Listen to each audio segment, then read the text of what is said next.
One of the biggest things that we want to unpack as our first question is what does authenticity actually mean on social media, and what does that look like for us individually and ultimately corporately as part of eStudios? Yeah, so it probably works to just start with like what kind of clients we service on social media, because then we can apply it to them. Yeah. And hopefully this applies to you. So we tend to help people who are either launching their personal brands or their business brands. So when we're looking at this question, we're saying, what does authenticity actually mean on social media? And how can you be authentic with your social media? So I think when we're just looking at the basics, to be authentic, whether that's for your business account or your personal brand, your social media should be really an extension of who you are as a business or as an individual. So it's like your social media should be consistent with who you are in real life.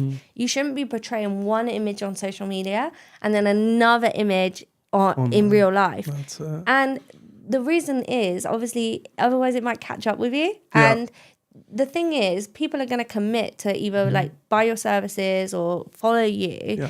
And if you're not matching up your personal brand, for example, with who you are in real life, it's going to catch up with you. It's going to become too hard to keep up that charade. Absolutely. And also, if it's the other side, if it's your business and you're making claims that aren't true, your clients are going to find that out, and it's going to cause you to have bad reviews, chargebacks, all these different things.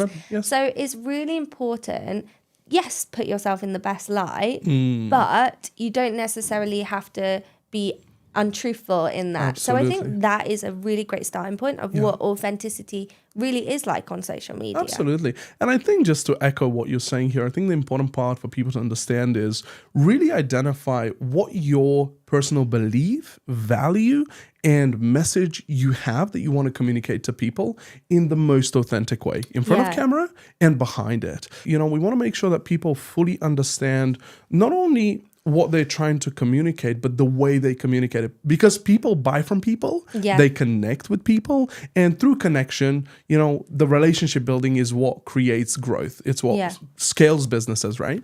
Yeah. So if we're going to peel back this question a little bit further of what does authenticity actually mean on social media, what we need to think about is is it possible to be authentic on social media, given that the way that social media has developed in the past, when social media first came about, Bebo, MySpace, MSN, Facebook, first in the early days, it was social. It was an opportunity for you to connect online with people and, share your updates, but also connect.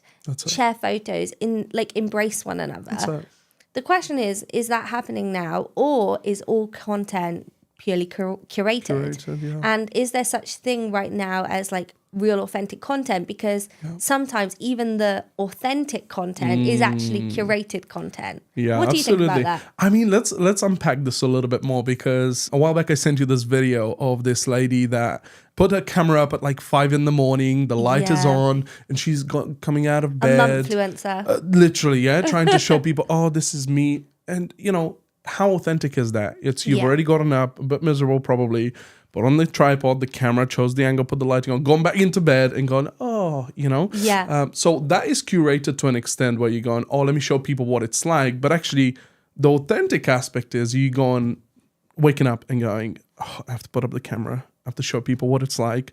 And it's going, well, is that really it? Or could you put the tripod as you're waking up and going, guys, I've just opened my eyes. Let's go and make breakfast, right? Pop it next to you, make breakfast, or whatever it is. I think it comes down to really people allowing the online space to see as much as they want them to see. For example, you have recently, began a journey with your personal brand online. You, as of recently, have become a mom. You're now embracing the journey of becoming, really developing your motherhood ability, understanding how to manage that lifestyle, the business, and all of that sort of stuff on top of your personal brand, trying to really understand, okay, how much do I want to let people in to that, and what do I want them to see? Because people will only get what you give them, and vice versa. So I think that's it's like a double-edged sword, isn't it? It's like a blessing and a curse. So the blessing of that for anyone who is building a personal brand, or if you're a business, is that the beauty of social media is that you get to put out what you choose to put out. Yeah. Now, you're not obligated to show the world every finer detail of your life. You don't have to show all your bad bits. Like, that's your prerogative, your privacy, your human right. You don't have to share that with the world.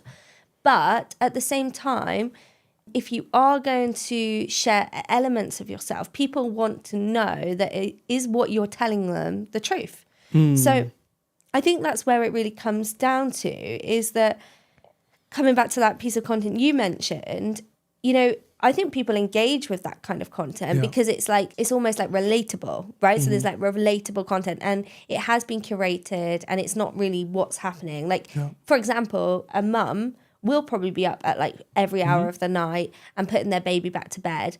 But for a mum to like record that, sometimes for me, it's like, well, gosh, how long did that take you? Yeah. You know? And why are you not looking after your baby? But the thing is, I'm not judging. I'm just saying, like, that's the truth behind some of this content. It's like, yes, it's authentic, but at the same time, is it like curated? Then I have seen other people do similar things where they just always have their cameras on, and then they just share clips of that real moment. And I think that's really beautiful, because that is like, you are opening up your world to like your followers, and you're saying, come on in and like have a little look at what's going on. Absolutely. Like, we were laughing because on our way to filming this podcast, it's pouring down with rain, torrential rain. Yes. And I was like rolling up my like trousers. They're all soaking. I was like rolling up my trousers. I had my dad's like packer Mac on, and I was like carrying all my bags. And I thought, oh, I'll just make a joke about this and start recording some of this content, because it'll be a funny like day in the life. That's it. Now, you know, in one sense, it's like, it's a bit crazy to just start filming things like that, because, and you might not think to, because you're just like, this is an annoying moment and I've just got to get to the podcast. But what creators are doing is they're like catching some of these like real moments, and then they're later on like turning that into a piece of content. Absolutely. I think there's like one thing that I've been sort of trying to adapt for myself, because I'm so used to doing it for clients, but like doing it for myself is another thing. But trying to realize like there's maybe an opportunity for content in every moment. Absolutely. And kind of grabbing those moments, and not then like, because like, I suppose it's not inauthentic to just share, like, for example, I could just share the podcast, right? Yeah, absolutely. And I wouldn't show that messy part from before. But if I am going to show the messy part, I get to choose like how I share it. I think that's what I'm talking about here, like the blessing and the curse. It's like, you get to choose how you present it, but like, I think your followers and your community, as you sort of develop one, they're looking to see, okay, are you really who you say you are? And if not, it'll probably catch up with you. So I think that's where authenticity and social media come in.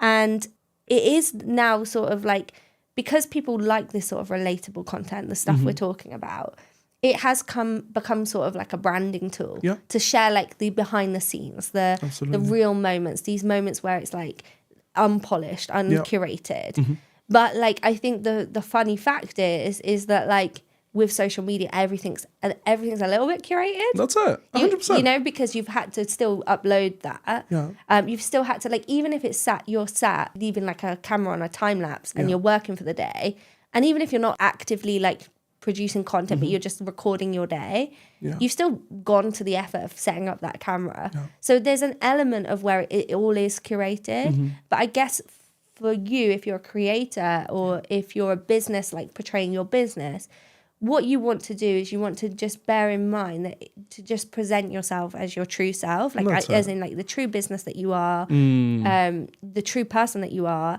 you know, and what you're trying to put out in the world, and not kind of try to be everything, and don't, you know, this sort of the idea of perfection, like try and get rid of the idea of perfection.